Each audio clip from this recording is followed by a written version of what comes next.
That's right. We're going to do Showdown, Hoedown while we still got round 3 going on. I'm up here watching Steven Yeager put it in or tap it in on whatever the hell hole he's on. Let's see. What was I going to say? I can't even remember. See, this is going to be a problem. I'm going to keep getting distracted by that television. Oh, yeah, I know what it was. If you didn't see Donkey Dick Adams-Vinson and Eric Cole nuking today after luck sacking into the cut, you just don't know Showdown. I would have bet my right testicle those guys were going to kill it today, and lo and behold, just nuking the course. Donkey Dicks always get there. Remember that now. Your life will be so much easier at PGA Showdown. What's up, new guy? My name's James, better known as TheDegenEditor75. I'm a DFS content creator who is here to help you get a little better at DFS. Not going to do it picks and plays. I'm going to do a little thing called the process. If that sounds interesting, hang around. We are talking round 4 Showdown, and yes, I know only the sweaty tryhards will be here because there's NFL football tomorrow, right? But I don't give a shit. I'd rather watch golf than NFL football and sweat my lineups. I've got both week-long, and I'm looking forward to adding some a round 4 Showdown to it. If you find you like the cut of my jib, I do this show every Friday and Saturday night, although I did one this Saturday morning because of the weird Hawaii time, but normally Friday and Saturday night for round 3 and round 4 Showdown. I always do the emergency stream Wednesday at 7. That's in the Lord's time zone. Central, be there. It is the most popular stream in PGA DFS, and me and Tambo every Monday do a first look thing, so be there for that, okay? Let's go ahead and talk about what I know. Here's what I know. I know they're going to go off early tomorrow because I can just look at the television coverage. They went off at 3:30 today, local time there. Tomorrow they're going to go off at 1, right? So we're going to be, which would be, what is that going to be? 9 o'clock here. So not quite as early as what we saw Thursday and Friday, but earlier, right? Probably, and they'll almost certainly go off in 3s, right? We know this. They'll be just like today. They'll get them all out there in a 2-hour window. They're all going to be playing the course at the same time, and then they'll just flip and play the other side just like they did today. So you can go ahead and count for sure that there is going to be early golf tomorrow, and it will be over pretty early. So it's not going to be like today where you're going to have till mid-afternoon to get your lineups made, so prepare for that. By the way, while you're here, go ahead and hit that like. If we somehow, by some miracle on a Saturday night, get to 100 likes, I'll do a drawing. Who gives a shit, right? All right, let's talk about what the course looked like today. I remember some guy this morning saying he expected the course to play around 1.5 shots under par. I wasn't even close. As you can see, it was 1.48. I was 2 100ths off. We had a good idea of what this course is now, and I've really enjoyed this tournament. I love golf tournaments where every hole, it's not you're expecting your guy to make a birdie. It's a lot more enjoyable for not only viewing, in my opinion, but for DFS, right? So we had a good idea. Plus, we had a good idea of what this weather was doing to the scoring. We basically had the same weather Friday as we did Saturday, and so with that in mind, it was pretty easy to project out what was going to happen today. I believe I also said I expected like 6 guys or so to shoot 6 or better. And right now it's at 1, 2, 3, 4, 5, and I still got a couple holes left. Matter of fact, Brandon Wu has a 5-footer for birdie on 18 to get a bogey-free round, and I believe will be the lowest scoring round out there, right? What's Cole up to? Anybody know what old Eric Solar's up to? Because I know he like hit a really shitty drive on 18. Yeah, 235 yards? What did you hit, like a 4-iron, you dickhead? So he still got a long ways in for a second. I don't know what that shot was all about. I mean, that's how far I hit it, bruh. Anyways, so there you go. That's what happened today, and this is very telling because as you're going to see in a minute, the weather looks divine tomorrow, and they are going to roast this place up. We will finally get the birdie fest that so many donkey dicks in this industry were saying that this was going to be, but it has not been through the first 3 days. What's the leading score right now? Minus 13. That ain't a birdie fest, bro. So, but tomorrow you're going to get it. I guarantee you somebody will shoot at least a minus 8 tomorrow. Man, it wouldn't even surprise me if it gets to minus 9 or minus 10, right? Hell, could be on 59 watch. They're looking at this weather. Looking at contests, what do you expect from DraftKings on the Sunday when the NFL's here? At least they're giving us a main that's 25% to first. If they would have just made this 20,000 to first, I'd honestly be okay with it. But what really sucks about this is they nerfed everybody's $5 contest, the Drive the Green, which is the MME mass multi-entry $5. It's not there. The only $5 I see tomorrow is the $5 caddy, which is the single entry, right? So that's really going to limit your options. They're basically saying you play in the lottery or you don't play at all, pal. That's what DraftKings is telling us.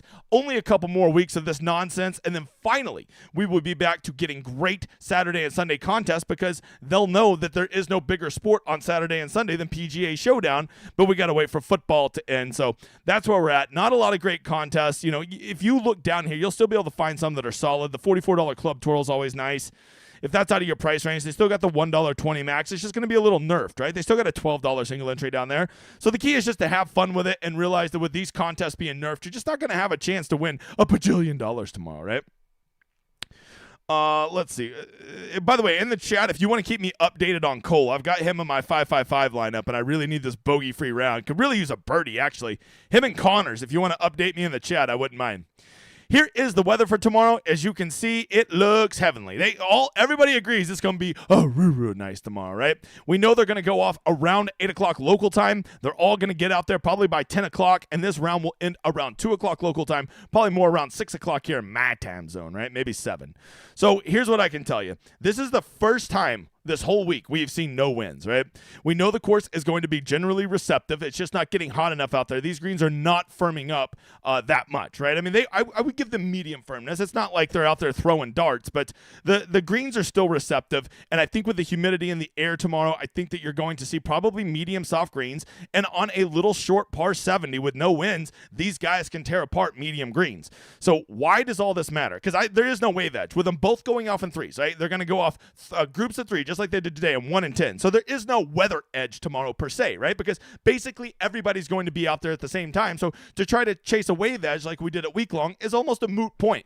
But here's why it matters. Because if there is going to be ideal conditions tomorrow and you're going to frequently see guys shooting 6, 7, 8 under, getting bogey-free rounds, and getting streaks, that can very quickly offset all of the points that come in round 4 Showdown. Because if you don't know, new guy, in round 4 Showdown, this is the only round of Showdown where they have position points, right? So where your guy finishes in the tournament will be added to his additional score. So having the winner, say you have a winner who gets 6 birdies tomorrow, a bogey-free round, a streak, and he wins the tournament, he'll get all of those points plus an additional 13 points added. So that guy all of a sudden becomes nutted.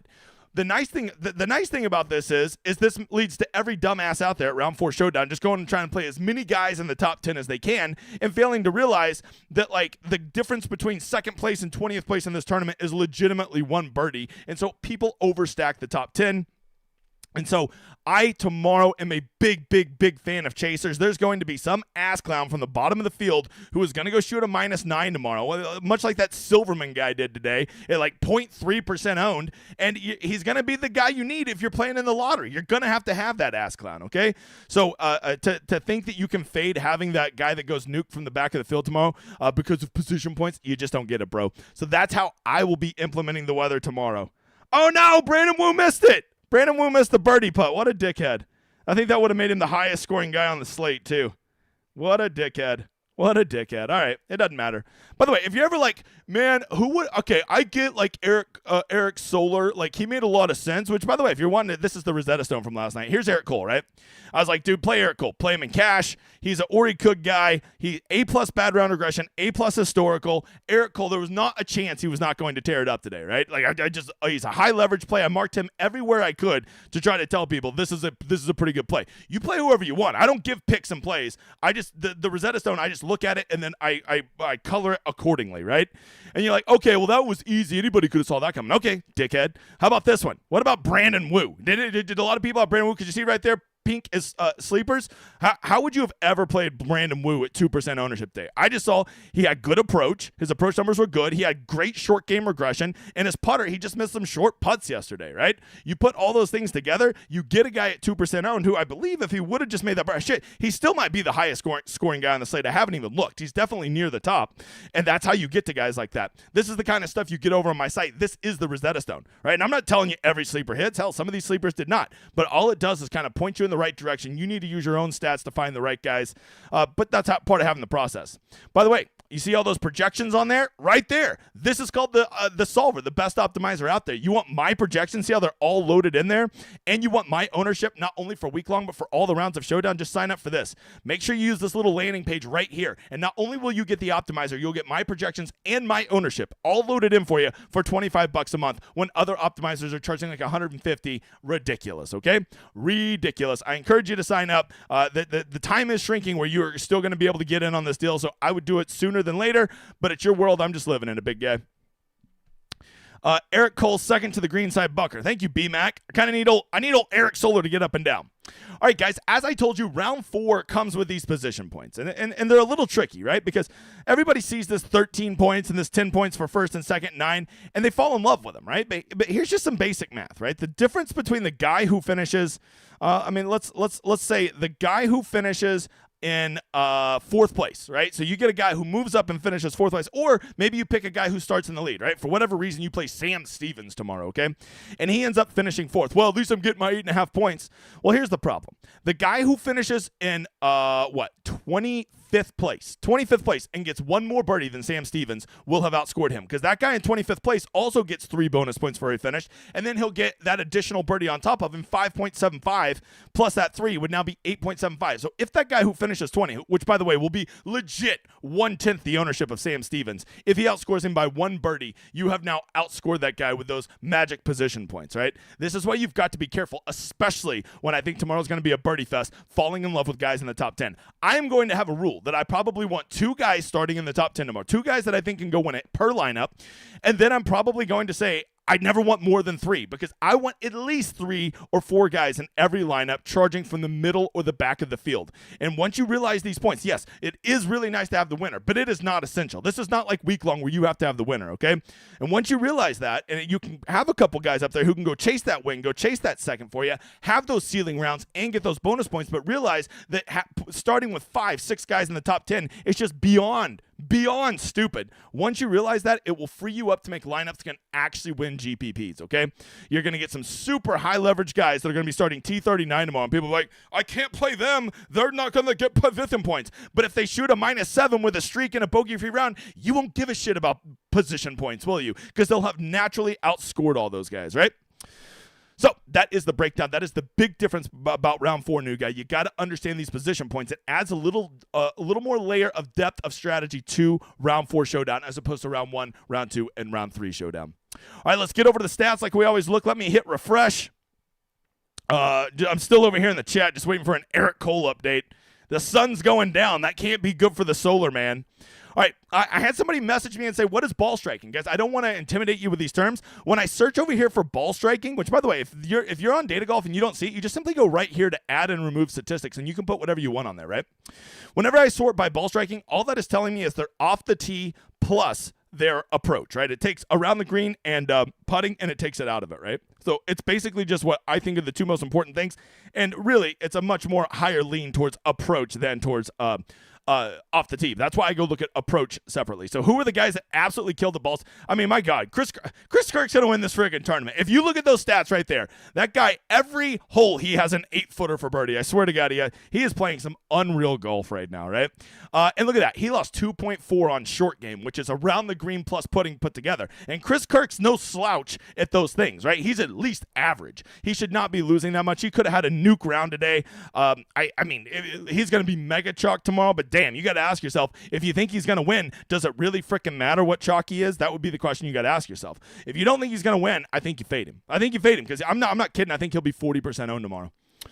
Moving on, EVR. You want a guy that can get sneaky hot. I think he started like bogey today. I looked at when they first started, he was like the first guy at already +2. I was like, okay, EVR. And then I look back and he like is sneaky like in GPP winning lineups because he really got it together. Made a lot of shots. Keegan Bradley is playing so good. Keegan Bradley's just the key. Next time there's a short par 70 and I don't play Keegan Bradley, every one of you gets to give me a free kick in the nutsack. A free, because the guy's short par 70s is Keegan Bradley's jam. He's got an eagle putt right here on 18. Oh, my God, that might go in. That might go, oh, burn the edge. All right, so he's getting tap-in birdie, it looks like. So he's going to get in at 14 under. Keegan Bradley's going to be the lead. Him and Chris Kirk are just going to be wildly popular tomorrow as far as ownership goes. Corey Connors, he's having a terrible day, but that's largely just because I played him in my 5-5-5 lineup. So, of course, he putted like Helen Keller. No surprise there. Nick Taylor was probably one of my favorite plays today. Matter of fact, did I have him? I think I had him marked over here on the stone, didn't I? Maybe not. Maybe I'm full of shit. Where was Nick Taylor? I was looking at Nick. Oh yeah, I did have him marked. He was really high leverage. Right there you go. I mean, look at those numbers, man. I mean, how are you not playing Nick Taylor today? I don't know. For anybody that thinks that Showdown is just all luck sacking, agree to disagree, bro. Okay, Nick Taylor was a guy I was like, I'll bet any money. Him and old Eric Solar. I was like, those guys are definitely going nuke. Told all my big guys that this morning in the chat. And so no surprise, I put him in my lineup. I also put Corey Connors, but he said, hey, instead of making putts, why don't I just miss everyone? I said, Corey, how would that be different than everything you've done your entire career, you fucker? All right, sorry, I'm trying to work on cussing. I'm already not. I think that was the first F-bomb. No more this show, I promise.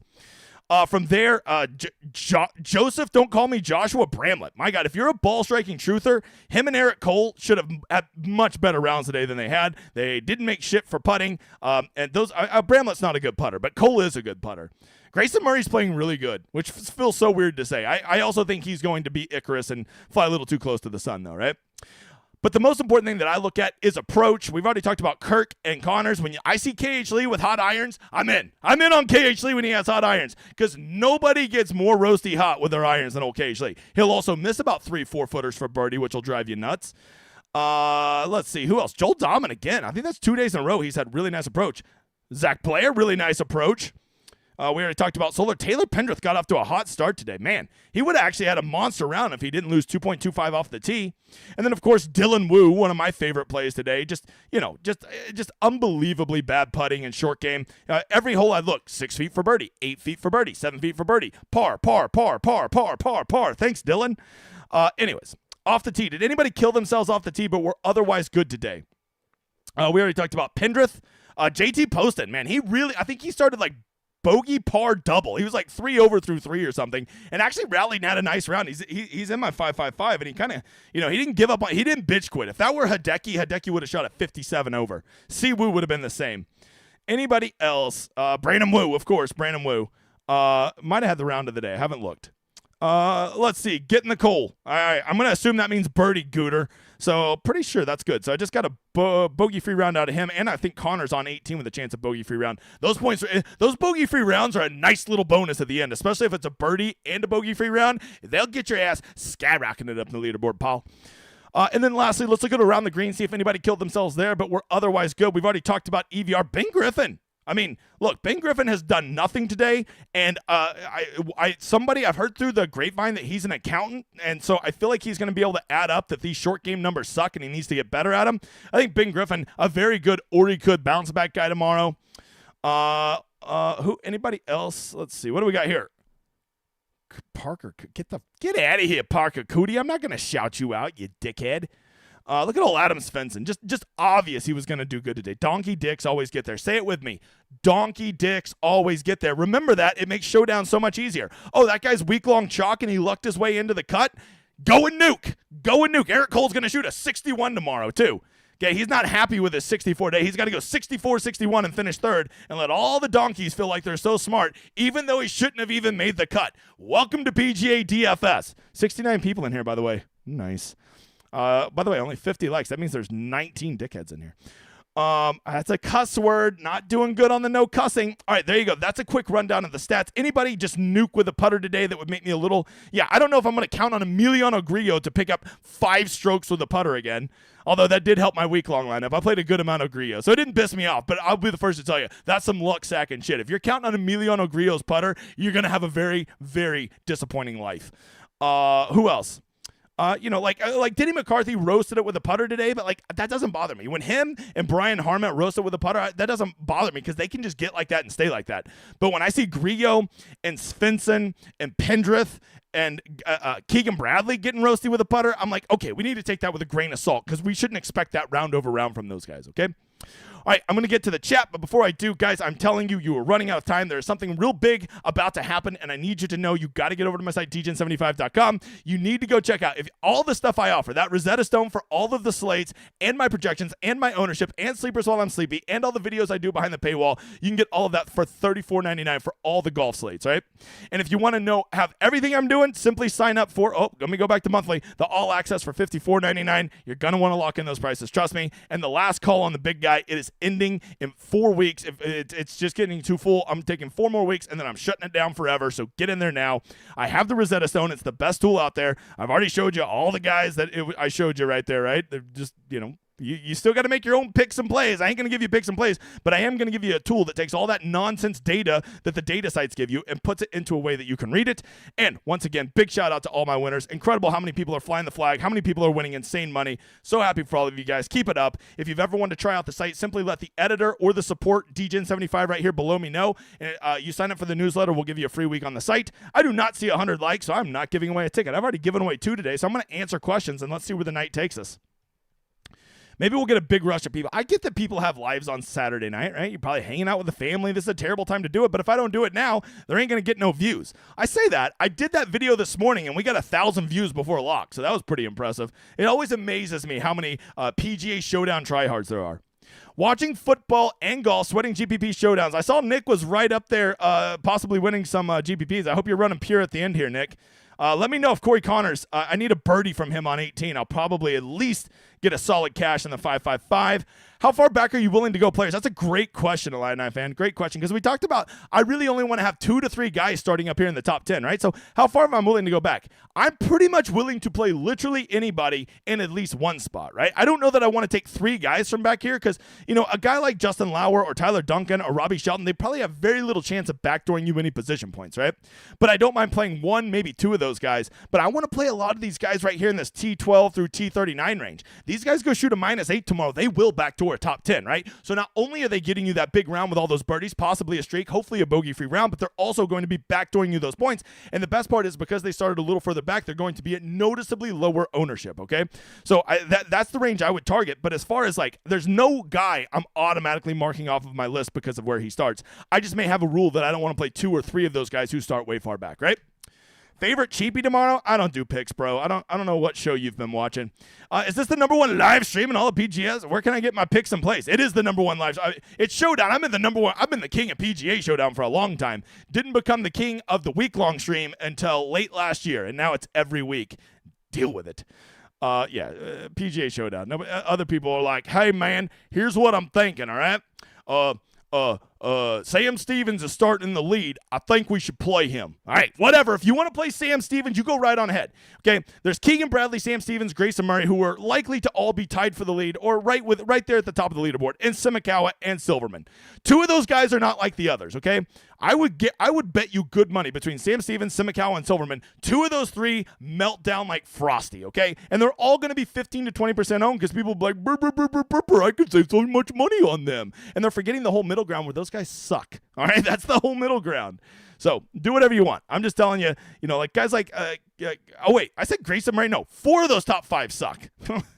I guess Benny Ann's a legit player, Chris Kirk. So out of those top, 8 guys there, 5 of them are kind of garbage, right? If you think they're not going to get nervous on a Sunday, you go right on ahead, right? But Keegan, Ann, and Kirk are cut from a different cloth than those other guys, right? They're not going to be nervous. As nervous, maybe I should say. Best strat to follow for a newbie to follow DFS. I've walked a lot through it, Ron. I think the best thing I could give you for round 4 is really focus on roster construction. Start with 2 to 3 guys up here in the top 10 that you like.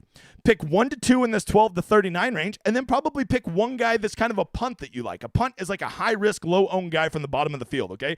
That maybe goes and shoots that -7 tomorrow, and you get him at 1% ownership. Those are the kind of guys you want, right? To me, that guy, today my big one was Michael Kim, who kept cock teasing me, just never really put it together. What did Corey Connors do? Corey Connors get there? I haven't even looked. Can I hit refresh real quick? Let me hit refresh, see if it's updated old Corey Connors. I need a birdie on the last hole, you dickie. Whatever. I'll just keep answering questions. Who else can watch the... I'm not talking about football. What's up, big guy? What's up, B-Mac? Kirk going back-to-back, it kind of feels that way, man. If him, Ann, or Keegan doesn't win, I'll be literally shocked. Like, literally shocked. Like, there's... Oh, my God. Benny Ann just sticking it to a foot, you mother-father. Benny Ann's playing good golf. I would not bet against him. I don't know what odds you could get if you went and put $100 on Kirk, $100 on Keegan, $100 on Ann, but I would feel very confident one of those 3 guys is going to win tomorrow. Maybe it would only pay out like $280 or something on that $300 bet, so that's not a great bet, but I feel very confident one of those 3 is going to win tomorrow. Will you have a larger player pool than typical because the scores? Yeah, I don't know that I'll have a bigger player pool, but what I'll do is I'll just be more willing to slide down the board a little bit to get some of my guys, right? Who is your favorite or they could guy tomorrow outside of the top 20? Well, that's going to be easy. I'm going to go look for a good player who did not have a great round today, right? Ben Griffin. There you go. Ben Griffin. There you go. Very simple. Okay, not Austin Eckroat. Wait, did Austin Eckroat just get a streak? You motherfather? Are you trying to rally and have a backbone, you coward? I called you Icarus, and then you go get a streak? I almost apologize. New guy, what's the single entry strategy this round? I just went over it a minute ago with that other question. Kirk, probably the donkey for tomorrow. Him, Keegan, and Ann are all going to be probably 30 to 40%, if not more. They didn't put up your baby. Yeah, look, football will be over soon, and then that thing will be rocking and rolling. The DraftKings has already put up the prices for next week's tournament, and they've already made the $5 bigger, so I know they're listening to me. They just get a little nervous on Sundays, okay? I get it. Who has the best approach stats but worst strokes game putting?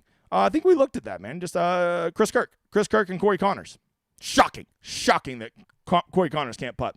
Do we play more guys in the top of the leaderboard with them going off in threes and the weather looking good? I'm playing, more guys down the leaderboard, not fewer at the top. For me, that's how I'm doing it. But YOLO.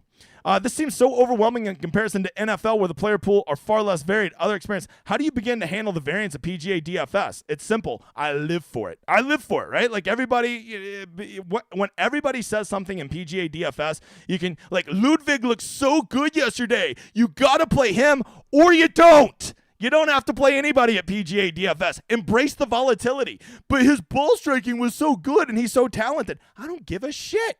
I don't care. Once you embrace that and you realize that in 18 holes of golf, anybody can play average or below average, and Ludwig kind of sucks, as you can see, historical round 3.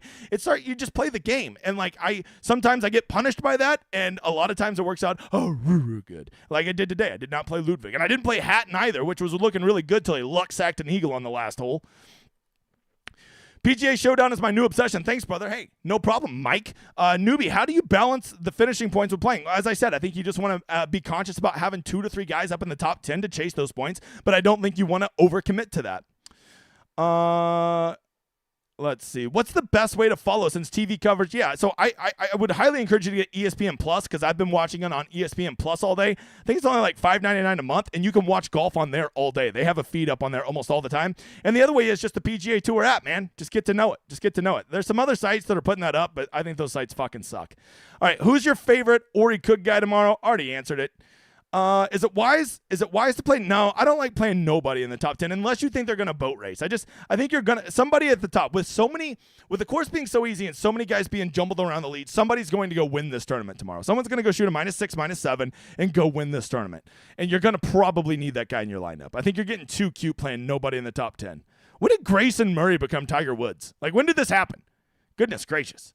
All right, Kitayama for the win. I mean, Kitayama really spun his wheels today, didn't he? Every time I checked in on him, I'm like, what are we doing, Kurt? What are we doing, Mr. Kitty? Where's he at? Kurt Kitayama.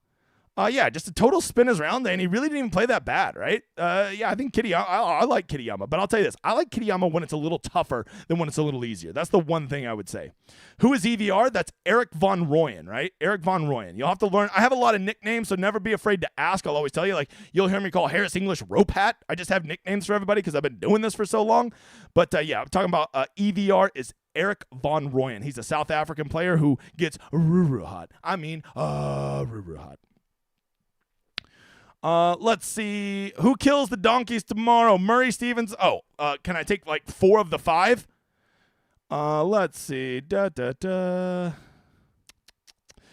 guy in the back wear a Hawaiian shirt for luck? No, the Demogorgon ate him this morning. I haven't seen him since. Very, very, very concerned for him. Connors has 15 feet for eagle on 9. Well, that's good. Surely he won't 4-putt that for a bogey, so at least we're getting our bogey-free round. Connors birdie to -4, bogey-free round. Thanks, Dylan. Oh, and I'm about to answer Dylan's questions. How tilted would I be if I put my lineup taking down the 18 max, didn't end up in the $20 lotto, and it looks like it would have won that too? I mean, here's the thing, Dylan.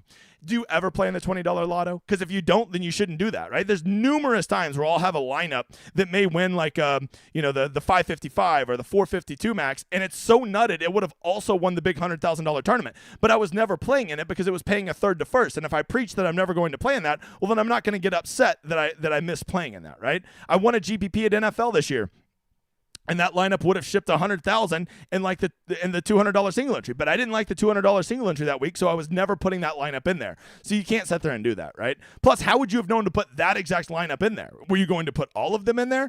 I don't get carried away doing that. I think all it's going to do is tilt your tits. I think you need to just be happy that you had a good win and that you can build nutted lineups, and it should give you the confidence to keep doing them well-structured contests. That would be my advice to you. Okay, I'm excited for you though. Aberg bounce back. Oh yeah, he's gonna be like Iceberg. Is going to legit be. I don't even think he'll get to double digits, which is kind of crazy. So sign me up for the Iceberg. Okay, just like he couldn't do bad today, right? You guys play so good. He's both like he never do bad. Okay, well he did pretty bad, didn't he? All right, and then after today, did you see how terribly he played? He just burned out. He can't do it. Okay, now he's gonna kill it tomorrow because you guys always overreact. Batia to go nuclear to win all the money. So, let me go look at Akshay. I kind of saw him just lingering around -1 all day. Yeah, I honestly think he could be getting a little worn down. That little skinny mother father needs to eat. But, whatever. I like his game. And he is in the perfect stocking position right there at -9. It wouldn't even be crazy that he goes and wins this tournament. I just don't like him personally. I mean, I like him as a person. I just don't like him as a play tomorrow. But I'm wrong all the time, bro. All right, can we get DK to have a higher payout for 69th place in your contest? I don't hate that idea. I don't hate it. Yes, I play I play 3 in the 18 in the lotto. I play 3 in my 18 in the lotto. Oh, okay. Well, that's a little frustrating, Dylan. But dims the brakes, right? Dims the brakes. Maybe you should just be mad for not playing them all, I guess. But then that's also probably very negative EV, except for the $25,000 you would have won today. All right, guys. Once again, go check out my site. Things are changing quickly. Trust me on this. Do not forget to go get my projections and my ownership over at the Solver. I will see you again Monday. I think we'll be over on the Ship It station as me and Tambo will be breaking down the prices for, the Amex or something? So be there for that. Noon. That's in the Lord's time zone. Be there for that. We'll see you then. Thank you guys for being here on a Saturday night. I appreciate every single one of you. You guys have a lovely night. Enjoy this outro.